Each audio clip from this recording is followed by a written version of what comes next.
እጅግ ያሳዝናልም እጅግ ልብ ይሰብራል።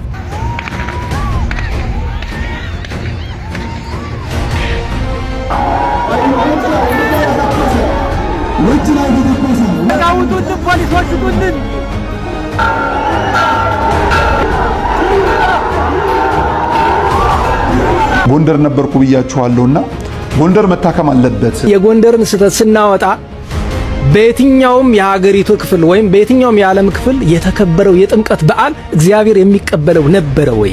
ዘፈን ጭፈራው መቆም መቻል አለበት። ሰላም ጤና ይስጥልኝ ቤተሰብ እንደውቃችሁልኝ በአዲስ ቪዲዮ ተመልሼ መጣሁ። በዚህ ቪዲዮ የምንመለከተው በጎጃም በጥምቀት ዕለት በመራዊ ከተማ ምን የተፈጠረው ለምን ተኩስ ተከፈተ ታቦቱ ላይ የሚለው ነገር የምንመለከተው የሚሆነው እንደዚሁም ደግሞ ፖሊሶች ውጡልን ብሎ እንግዲህ ግብ ውስጥ የገቡ አባቶችና ምዕመናን ምንድነው ጉዳዩ ስሉ የማስመለከታችሁ ነው የሚሆነው። በጎንደር ጥምቀት ላይ የሚከናወኑ ነገሮች ምንድናቸው? ዘንድሮስ የሆነው ምንድነው የሚሆነው ነገር ዲያቆን ዮርዳኖስ እንግዲህ ሰፋ ያለ ማብራሪያ ሰጥቶበታል። እሱን የምንመለከት ነው የሚሆነው። ላይክ እና ሼር ማድረጋችሁን እንዳትረሱ። ሰብስክራይብ ለምንድነው የማታደርጉት? አሁን አድርጉ።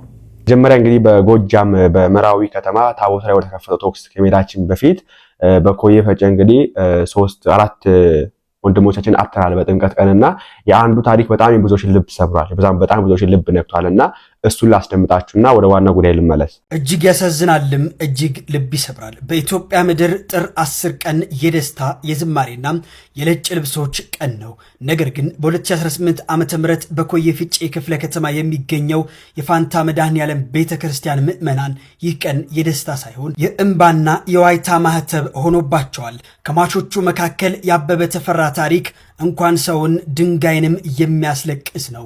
አበበ የሁለት መንታ ልጆች አባት ነበር። ልጆቹ አባታቸው አባዬ ብለው መጥራት ያልጠገቡ ሕፃናት ናቸው። ነገር ግን እጅግ በሚያሳዝነው ሁኔታም የባለቤቱ ሁኔታ ነው። ባለቤቱ በ9ኛ ወር እርግዝና ላይ ነበረች። የጥምቀት በዓልን አክብሮ አዲስ የሚወለደው ልጁን ለመሳም ትልቅ ዝግጅት ላይ ነበረ። አዲስ ልጅ ለመቀበል ጥቂት ቀናት ብቻ ነበር የቀሩት ይላሉ ዘመዶቹ በሲቃ። ሚስቱ አበበ ሸኝታ የላከችው ለበረከት ነበር። የተመለሰላት ግን በቃሬዛ ሆነ። አዲስ የሚወለደው ሕፃን አባቱ ሳያውቅ የአባቱን ሬሳ ለመሳለም ተገደደ። 4 ወጣቶች የአበባ ያህል የፈኩ ለቤተ ክርስቲያንና ለቤተሰቦቻቸው ተስፋ የነበሩ ንጹሐን በቅጽበት የከሰልፍም ሆኑ። ያቺ ሰዓት ታቦተ ሕጉ ወደ ባህረ ጥምቀቱ ለመውጣት ጥቂት ደቂቃዎች የቀሩባት ነበረች። ወጣቶቹ አበበ፣ ሂርጶ፣ ፍቃድና ጓደኞቻቸው ታቦቱ በክብር እናውጣ በሚል መንፈሳዊ ቅናት ተሞልተዋል። ያ በብረት የተሰራው ግዙፉ ሰረገላ በቤተ ክርስቲያኑ ጓሮ ቆሟል። ቶሎ በሉ ታቦቱ ሊወጣ ነው የሚለው ጩኸት ወጣቶቹን አጣደፋቸው። ከ10 በላይ ሆነው ሰረገላውን ገፉት። ሰረገላው ሲንቀሳቀስ የብረቱ ጩኸት ከወጣቶቹ ዝማሬ ጋር ተቀላቅሎ ነበር። ነገር ግን ማንም ያላስተዋለው አንድ ነገር ነበር። ከላይ የተዘረጋው የከፍተኛ ኃይል የኤሌክትሪክ ገመድ ዝቅ ብሎ ሰረገላውን እየጠበቀ ነበር። ልክ ሰረገላው አናቱ ገመዱ ሲነካው ምድር የተናወጠች መሰለች። ሰማያዊ ብልጭታ አካባቢው አበራው። ሰረገላው ላይ እጃቸው ያሳረፉ 4 ወጣቶች በኃይለኛ ንዝረት ተቆለፉ። መላቀቅ አልቻሉም። አካላቸው በኤሌክትሪክ ኃይል ሲቆላ ጓደኞቻቸውና እናቶች በፍርሃት ደነዘዙ። መድኃኔዓለም ድረስ የሚለው ጩኸት በአየር ላይ ተበተነ። ታቦቱን ሊያጅቡ ነጭ የለበሱ ወጣቶች የጓደኞቻቸው አስክሬን ተሸክመው ወደ ሆስፒታል ሲሮጡ ታዩ። የጥምቀቱ ውሃ በእንባ ተበረዘ። ይህ አሰቃቂ አደጋ በመላው ሀገሪቱ ለሚገኙ ደብሮች ትልቅ ማስጠንቀቂያ ሆኖም አልፏል። የሚያሳዝን ነገር ነው። እንግዲህ የወንድሞቻችንን ህይወታቸው ነፍሳቸውን እግዚአብሔር አምላካችን ይቀበልን። በዚህ መንገድ እንግዲህ የአንዱ ታሪክ የብዙዎችን ልብ ይነካ ነውና ልጆች ያሉት እነዚህ ነው። ሚስትየው በ9ኛ መጨረሻ ለመውለድ እንግዲህ መጨረሻ አካባቢ ላይ በእርግዝና ላይ የምትገኝ ናትና እግዚአብሔር አምላካችን መጽናናቱን ይስጥራት ፈልጋለሁ። ወደ ጎጃም ጉዳይ እንመለስ። ይሄ የተመልከቱት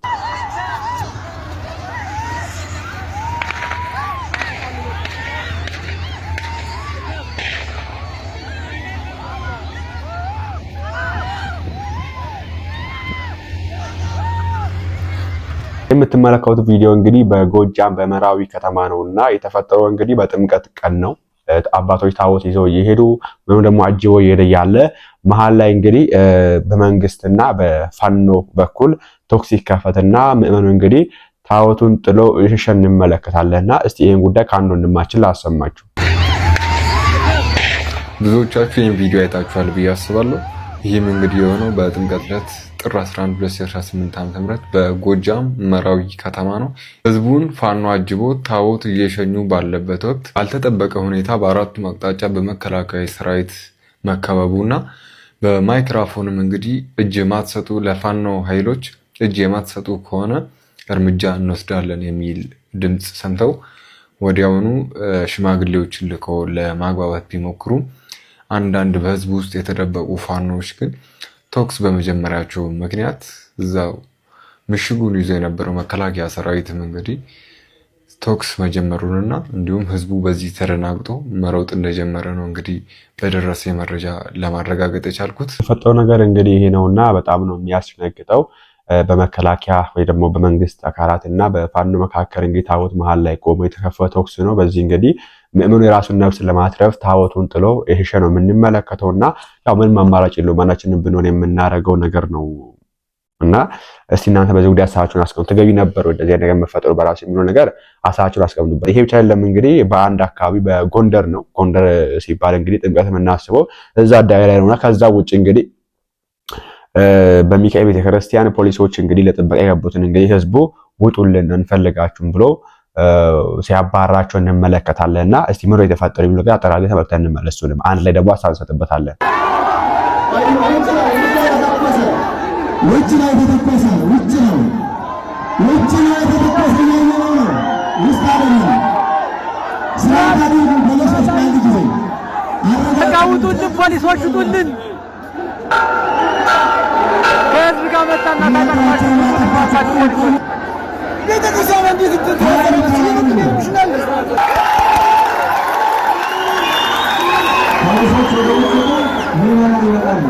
ፖሊሶች ወደ ጥፋተኛም ባይኖር እንኳን ሌላው ቀርቶ ነፍሰ ገዳይ እንኳን ቢኖር ቤተክርስቲያኒቱን አስፈቅዶ እንዲህ ጥፋተኛን ፍቀጅልኝ ብሎ ነው እንጂ ይህን ያህል ዝም ብሎ ነገር አይቻልም። እንዳይደገም ከተደገመ ግን ከግለሰቦች ፖሊሶች ጋር ብቻ ሳይሆን ከተቋም ጋር ልንጣላ እንችላለን። ወጣቶቻችን እንዲነኩብን አንፈልግም። ልጆቻችን ውጭ ላይ ተተኮሰ ውጭ ነው ተተኮሰ ነው ውስጥ አይደለም። ስርዓት አድርጉ ፖሊሶች አንድ ጊዜ አረጋጉት አንድ ጊዜ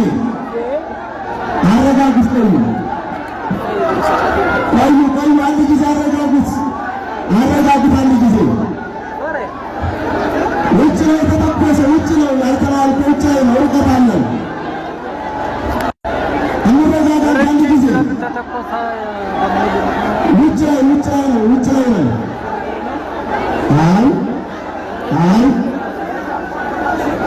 እውነት ለቤተክርስቲያን አስባችሁ ከሆነ ስርዓት አድርጉ። ቆዩ ውጭ ላይ ነው የልጅ ሲያገለግል የሰነበተ 2 ሳምንት ሙሉ ያገለገለ ልጅ ነው። የሰንበት ተማሪ ነው። አጠቃቀሱን አያውቅበትም። ስርዓት አድርጉ። ቆዩ ተረጋጉ። ያ ነገር አትፍጠሩ እባካችሁ። ኧረ ፖሊሶች እባካችሁ ቁጭት ብላ ተቆጣ አለበት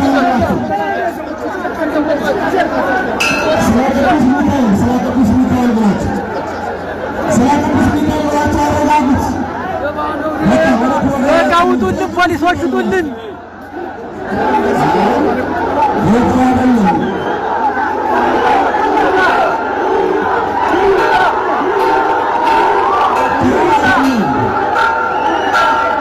ከህዝብ ጋር መጣና ታጣቃችሁ ፖሊሶች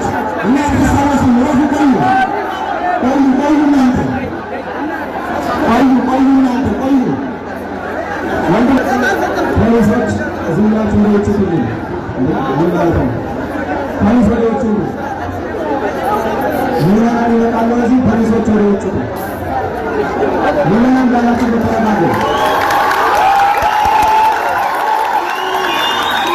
ፖሊሶች ወደ ውጭ ምንም ይወጣሉ። ሲቪሊያን ይወጣሉ። ፖሊሶች ወደ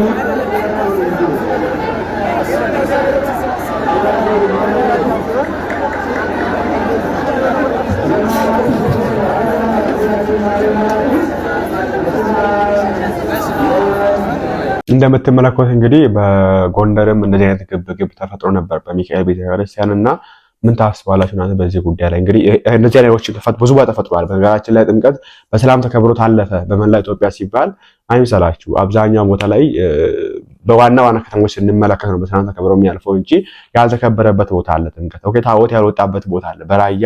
በራያ ለምሳሌ ታቦት አልወጣም። ባለፈው ሰርቻላችኋለሁ ቪዲዮ ታቦት አውቶ አላከበሩም። በጣም በሚያሳዝን ሁኔታ ቤተክርስቲያን ዝግ ነው ያለፈው። ለምን? በጸጥታ ችግር ነው ይሁን። ኦኬ ይሁን ላይ ሆነው በጸጥታ ችግር ነውና በተቻለ አቅም እነዚህ ነገሮች ለቀጣይ ለማስተካከል ቢሞከር እኛ ለቦታ ብቻ ሰላም ስለሆነ ሁሉም ሰላም ማለት እንዳልሆነም መርዳት ይኖርብናልና እንግዲህ በዚህ መንገድ ጭንቁ ውስጥ ያሳለፋችሁትም ሳታከብሩ ያሳለፋችሁትም እግዚአብሔር አምላካችን እንግዲህ በረከቱን ያዳችሁ ማለት ፈልጋለሁ። እናንተ በእነዚህ ጉዳዮች ሀሳባችሁ አስቀምጡበት። እኔ የተፈጠረው ነገር ይሄ ነው። በዚሁ አጋጣሚ ጎንደር ነበርኩ ብያችኋለሁና ጎንደር መታከም አለበት። የመስቀል የጥምቀት በዓል ምንም ጥርጥር የለውም። የዘፈን ጭፈራው መቆም መቻል አለበት። ግን በአካባቢው ላይ ሆነን ደግሞ እንዳየን ሰው እውነትን መመስከር መቻል አለብን።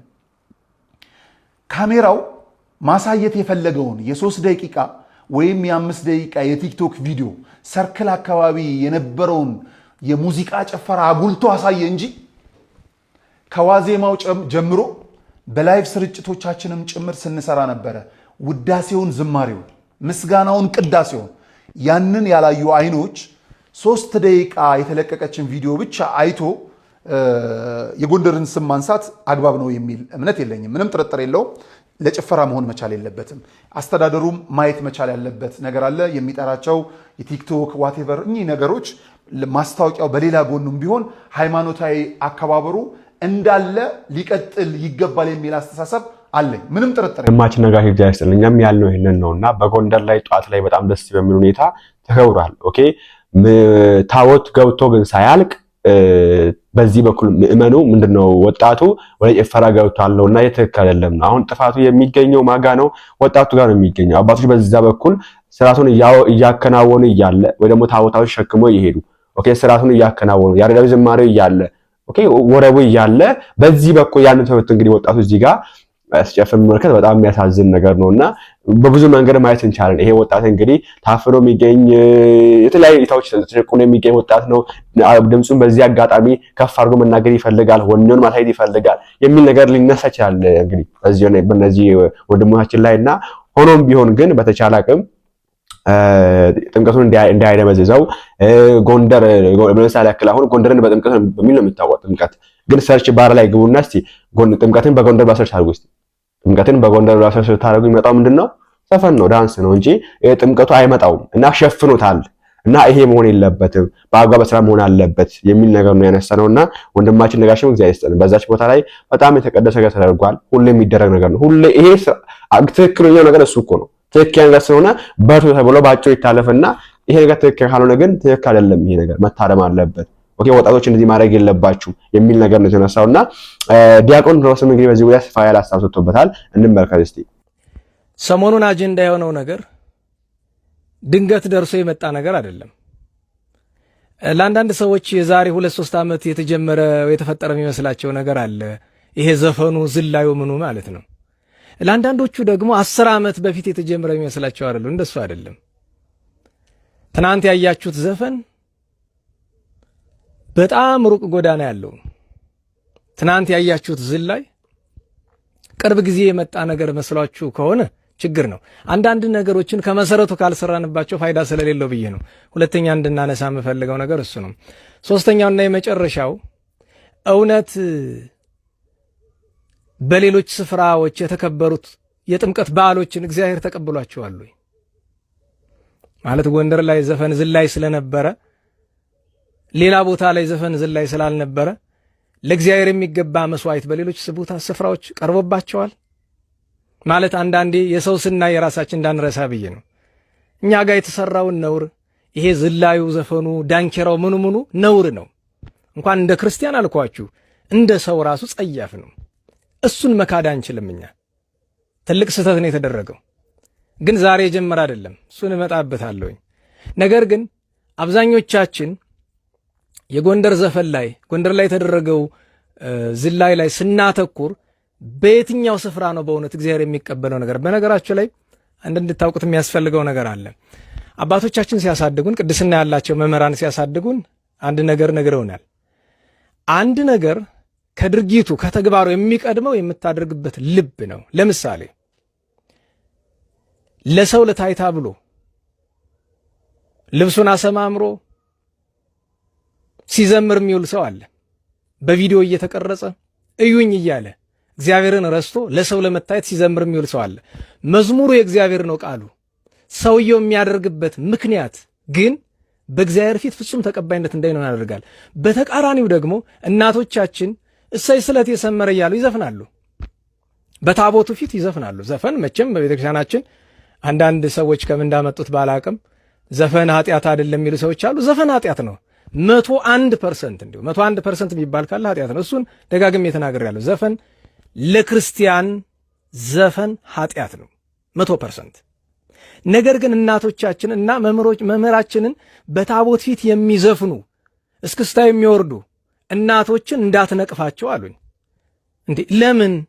ዘፈን ኃጢአት አይደለም ወይ? አዎ ኃጢአት ነው። ታዲያ ለምንድን ነው የማልነቅፋቸው? በሁለት ምክንያት። አንድ በገባቸው ልክ በየዋህነት በቅንነት የሚያቀርቡት ነገር ስለሆነ ለዕለት እግዚአብሔር ይቀበላቸዋል። ይህን መርሳት የለብህም። ሁለት እነዚህ ሰዎች የሚዘፍኑት እኛ ስርዓት ሕግ ስላላስተማርናቸው ነው። ጥፋቱ የኛ ነው። ስለዚህ መንቀፍ ካለብህ ራስህን ንቀፍ። አንድ አስተማሪ ተዘፈነ ብሎ ዘፋኙን ምዕመኑን ከመንቀፍ የሚቀድመው እንዳይዘፍን መስራት ሲኖርበት ስላልሰራ። በነገራቸው ላይ መስራት ማለት መድረክ ላይ ወጥቶ መስበኩ አይደለም፣ ገድል ይጠይቃል። በነገራቸው ላይ ምዕመናንን ወገኖቻችንን ወደ ጎዳና ለመመለስ እንኳን የፌስቡክ ትችት ሁላችንም እኔም እናንተ የምናደርገው እንኳን የፌስቡክ ትችት አልኳችሁ የመድረኩ ስብከት ምዕመንን አያስተካክልም። ምክንያቱም እኛ ራሳችን ሰባኪዎቹ መንፈስ ቅዱስ የራቀን ሆነን ሳለን እንዴት ብለን ነው? እሱን በኋላ እግዚአብሔር ፈቅዶ ጊዜው ካለ መጣበታለሁ። እና እናቶች በታቦት ፊት ሲዘፍኑ መዝፈን ስተት ቢሆንም በታቦትም ፊትም ሆነ ቤትም ስፍራ መዝፈን ስተት ቢሆንም በገባቸው ልክ በሚያውቁት ልክ በየዋህነት የሚያቀርቡት መስዋዕት ነውና በሌላ ጊዜ ማስተማር ነው እንጂ ዕለቱኑ ዘፈናችሁ ብለህ እንዳትነቅፋቸው እናቶችን ብለዋል። ምክንያቱም ጥፋቱ የኔ ስለሆነ የኛ ስለሆነ ያላስተማርን ያልሰራን ጥፋቱ የኛ ከነቀፍክ ራስህን ንቀፍ ብለውናል። እና መሰረታዊው ነገር ሶስተኛ ልንመልሰው የሚገባ ጥያቄ መዝሙር ስለተዘመረበት ብቻ ከአዲስ አበባ ጃን ሜዳ ጀምሮ በአጠቃላይ በሀገሪቱ የተደረገው የጥምቀት በዓል በውኑ በእግዚአብሔር ፊት ንጹሕ መስዋዕት ነበረ ወይ? የጎንደሩ ብቻ ነው ወይ ችግር የነበረበት? አሁን ይሄ ጎንደርን ለመከላከል አይደለም። ምክንያቱም ታውቃላችሁ እድሜ ዘመኔን ስጮህ የኖርኩ ሰው ነኝ። ሌላ ቁም ነገር ባይኖረኝም ይሄ ቀን እንዳይመጣ ብዙ ጮክ ያለው በጣም ብዙ ጮክ ያለው። አሁን ጎንደርን ስለመከላከል አይደለም። ነገር ግን የጎንደርን ስህተት ስናወጣ በየትኛውም የሀገሪቱ ክፍል ወይም በየትኛውም የዓለም ክፍል የተከበረው የጥምቀት በዓል እግዚአብሔር የሚቀበለው ነበረ ወይ? ትክክለኛ ንጹሕ መስዋዕት ያቀረበ ማን ነው? ራሳችንን እንድንፈትሽ ብዬ ነው። ሶስት ነገሮችን አሁን ባጭር ወደ ኋላ ልመለስና የጎንደር ጥምቀት ከሌላው በምንድን ነው ለየት የሚለው? አንድ ሐቅ ነግራቸዋለሁ። ሁለት ኢሉዥን ሰዎች የሚመስላቸው፣ ሶስት ግርግር አለ፣ ደስ የማይል ነገር። አንደኛው የጎንደርን ጥምቀት ለየት የሚያደርገው ቅብብሎሽ አለ። በአክሱም የነበረው ስርዓተ ጥምቀት ለላስታ አቀበለ። አክሱሞች ራሳቸው አልተውም፣ ግን መንግስት ወደ ላስታ ሲሄድ ትኩረት ምንጊዜም የትኩረት ማዕከል የሚሆኑ የመንግስት መቀመጫዎች ናቸውና ከአክሱም ወደ ሮሃ ወደ ላስታ ሄደ። በቅዱሳን ነገስታት ዘመን ማለት ነው። ከዛ እንደገና የዛግዌ ሥርወ መንግስት ተጠናቆ ወደ ሸዋ ሲሄድ አሁንም ማዕከሉ ደብረ ብርሃን ስለነበረ የጥምቀት ትኩረት ደብረ ብርሃን ማዕከል ላይ ነበረ። ከዛ ከሸዋ ከግራኛ አህመድ ወረራ በኋላ እንደገና ወደ ጎንደር ሲመጣ አሁንም የትኩረት ማዕከሉ ጎንደሩ ነች። ጎንደር ሌሎች የሰጧትን ነው፣ ግን የሰጧትን ይዛ የጨማመረቻቸው ነገሮች አሉ መልካም የሚባሉ የጎንደር ነገስታትና የጎንደር ሊቃውንት። አንደኛ ጎንደር የነገስታት ማዕከል ሆና ለረጅም ጊዜ ስላገለገለች ከ16ኛው ክፍለ ዘመን መጨረሻ ጀምሮ እስከ 19ኛው ክፍለ ዘመን አጋማሽ ድረስ የመናገሻ ከተማ ስለነበረች በእነዚህ ጊዜያት የነበሩ ሊቃውንት ለየት የሚያደርገው አንደኛ ነገስታቱ ባሕረ ጥምቀት የሚከበርበትን ዛሬ ድረስ ያለ ለየት ያለ ግንብ እና መጠመቂያ ገንዳ ተሰርቶ እስካሁን ድረስ መኖሩ ነው አንደኛው።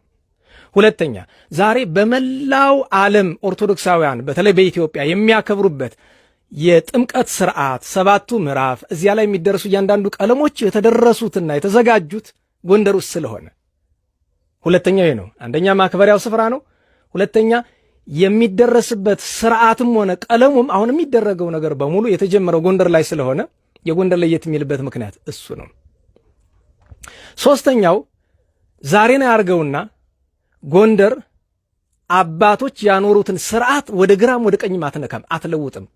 ዘመን የወለደውን ንጉሥ የወደደውን አትልም። ያችኑ የተሰራችውን ስርዓት ላለመልቀቅ ጥረት ሲደረግ ስለነበረ እስከ 1980ዎቹ 90ዎቹ አካባቢ ድረስ ምንም ነገር የጥንቱን ሳይለቅ ነው የቆየው። ዋና ምክንያቶች እነዚህ ናቸው። ነገር ግን የጎንደርን ጥምቀት ለየት የሚያደርገውን ነገር ሰው አልተረዳውም። ይሄ አሁን መጠመቂያ ገንዳው ለየት ያለ ነው። ነገር ግን አክሱም አለ። ምናልባት ጥንት እንደነበረው ላይሆን ይችላል እንጂ ላሊበላም፣ ደብረ ብርሃንም ሌሎችም ስፍራዎችም ላይ አለ።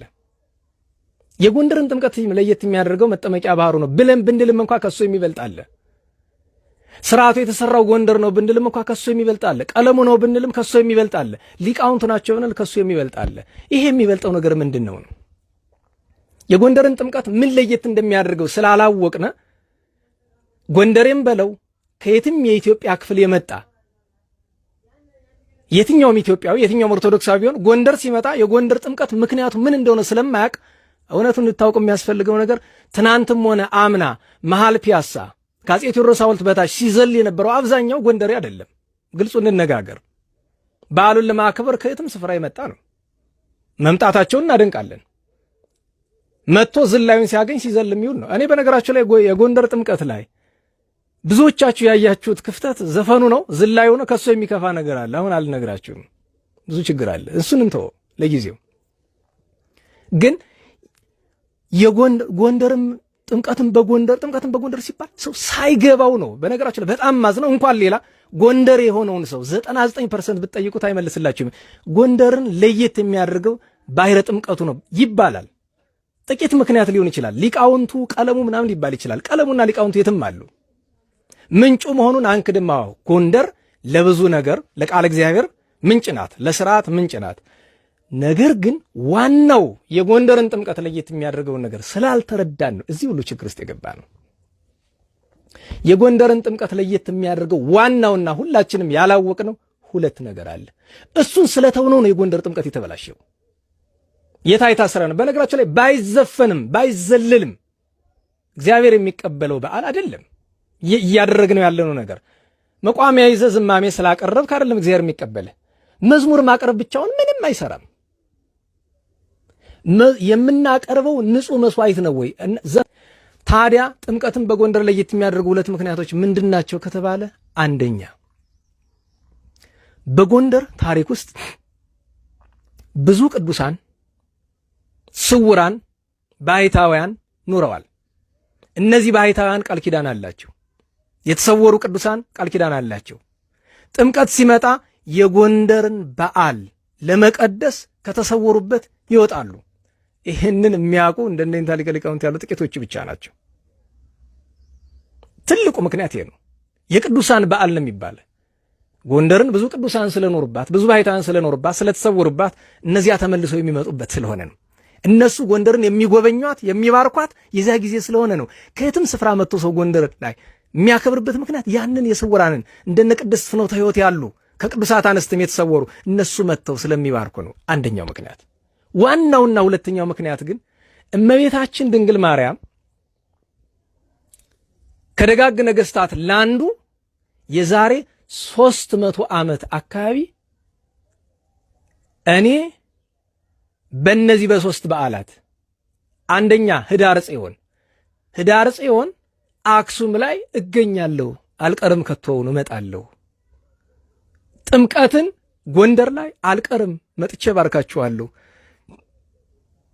አስተርዮ ማርያምን ተድባበ ማርያም ወሎ እባርካችኋለሁ 3 ቦታ ላይ አልቀርም፣ ብትበድሉኝ እንኳን አልቀርም።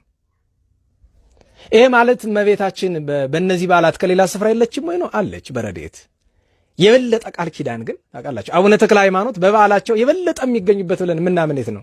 ደብረ ሊባኖስ አይደል? አቡነ ሳሙኤል ዘዋልድባ የበለጠ የሚገኙ ብለን ምናምን የት ነው? በበዓላቸው ቀን ዋልድባ፣ ደብረ አባይ እና እመቤታችን የገባችው ቃል ኪዳን ስላለ አሁን ይኸውላችሁ ጎንደር ላይም ሆነ የትም ስፍራ ላይ ምንም እንኳን አከባበራችን ጥሩ ባይሆንም ትልቁ ክፍተት የሚመጣው ጥምቀትን በጎንደር ምን ማለት ነው ተብለን ስንባል ዋና ምክንያቶቹ እነዚህ ሁለቱ ናቸው። የስውራን ቅዱሳንና የእመቤታችን ነገር እንድታውቁት የምፈልገው ነገር እኔ አንድ ነገር በግልጽ ልንገራችሁ። ይሄ ሁሉ ችግር ከመፈጠሩ በፊት እመቤታችን ስውራኑ ተገልጸው ለሚገኙ ከተማዋ ላሉ ባህታውያን ደጋጎቹ ተናግረው እነሱ ያሉንን ተናግረን ተስቆብን ተዘብቶብናል። እዚህ ሁሉ ሳይደርስ እኮ እንኳን ዛሬ አልኳችሁ ከዓመታት በፊት ጥምቀት ላይ አደጋ ደርሶ ያውሉ ሰው ሲሞት ጎንደር ላይ ከመደረጉ በፊት ተዋላለን። እኛ ተራ ሰዎች ነን፣ ግን ከእውነተኛ አባቶች ያገኘነውን ነገር መናገር ግዴታችን ነው። ስለዚህ የዚህ በሽታ የጎንደር ጥምቀት ምንነቱን አለመረዳት ስለሆነ በተለይ ለከተማው ሰው የዚህ ሁሉ በሽታ ቁጥር 1 ተጠያቂ የከተማው መምህራን አገልጋይ ነው። ምክንያቱም እሱ የማያውቀው እሱ ካላወቀው ምዕመኑ ቤት ያውቀዋል። ስለዚህ ለእመቤታችን ክብር፣ ለቅዱሳን ስውራን ክብር፣ ከሁሉ በላይ ደግሞ ለጌታችን ለመድኃኒታችን ለኢየሱስ ክርስቶስ ክብር እንደሚገባ በዓሉን ከማዘጋጀት ይልቅ እንግዳ ይመጣል የሚባል ነገር በየትኛውም ስፍራ ለሚመጣ እንግዳ ተብሎ የሚዘጋጀው ነገር እንዴ ከሁሉ የሚቀድመው የእንግዶች ሁሉ ጌታ መድኃኒታችን ክርስቶስ የእንግዶች ሁሉ እመቤት እግዝእትነ ማርያም ለነሱ የሚሆን ምን መስዋዕት አዘጋጅተናል። በነገራችሁ ላይ ወልደ እግዚአብሔር በእንግዳ ይመሰላል ቢባልም ዋና እንግዶች ገንዘብ ይመዘው መጥተው በየሆቴሉ የሚንከላወሱት አይደሉም። ዋና እንግዶች ማለት ድሆች ናቸው። ድሃ የሚረገጥበት የሚናቅበት በዓል አይደለም የጥምቀት በዓል። የራባቸው የጠማቸው እንኳን ይቅርና የአብነት ተማሪዎች እኮ የጥምቀት ቀን ርቧቸው ነው የሚል በነገራቸው ላይ ምንም ዝክር እንኳን የለም እኮ ዝክር እኮ የለም የጥምቀት ራሱ ትንሽ የቃና ዘገሊላ ይሻላል። እና ስለዚህ ጥምቀት በጎንደር ምን ማለት እንደሆነ ስላልገባን ዋናዎቹ በተለይ ጎንደር የሆነን ሰዎች የእመቤታችን ነገር የቅዱሳን የስውራን ነገር የመድኃኔ ዓለም የቸሩ ነገር ስላልገባን ነው የዚህ ሁሉ ችግር መነሻ። እንደ መምህራችን ዲያቆን ሮስ ቃሎትን ያሰማልና እንግዲህ በዛ ቦታ ከዛ አካባቢ ነው ይሄ መልእክት የሚያስተላልፈውና በዚህ መንገድ እንግዲህ እሱም የሆነው ልክ ነው ልክ ነው ልክ ነው ልክ አይደለም እንደው ከዚህ የበለጠም ነገር አለና ይሄ ነገር ማስተካከል አለበት ነው ባጭሩ። እኛም ያለው ይሄንን ነው። ኦኬ ጧት ላይ ዝማሬ ማህሌት ተቆሟል ማለት ከሰዓት ላይ የደረገውን ጭፈራ ትክክል ነው አያስብልም። ኦኬ አያስብልም። ማህሌቱ ዝማሬው በቃ የሚደረግ ነገር ነው። ይሄ ጎንደር ማድረግ ያለባት ነገር ነው። ይሄ ጭፈራ ግን ጎንደር አይጠበቅም ነው ወይ ደግሞ የጭፈራው በጥምቀት ቀን ወጣቱ በዚህ መንገድ መሆን የለበትም ተገቢ አይደለም። እና በቻለ ቀን ይሄ ነገር እንግዲህ ለቀጣይ እንግዲህ የሚስተካከል ከሆነ ይስተካከል፣ ግን ይስተካከል የሚል እንጃ እግዚአብሔር ከረዳን እንግዲህ ይስተካከል ተስፋ አደርጋለሁ። እንደዚሁም ደግሞ እንግዲህ ፕሮግራሞችን ትላንት እንዳልነው ጎንደር ላይ አጨፍሩ ከማለት ባሻገር የሆነ ፕሮግራም አዘጋጅቶ ወጣቱ ከጭፈራ ወደዛ እንዲሻገር ቢደረግ መልካም ነው ብዬ አስባለሁና እናንተ በዚህ ጉዳይ ሀሳባችሁን አስቀምጡበት። በቀጣዩ እንመለሳለን። ላይክ እና ሼር ማድረጋችሁ እንዳትረሱ። ቸር ቆዩልኝ።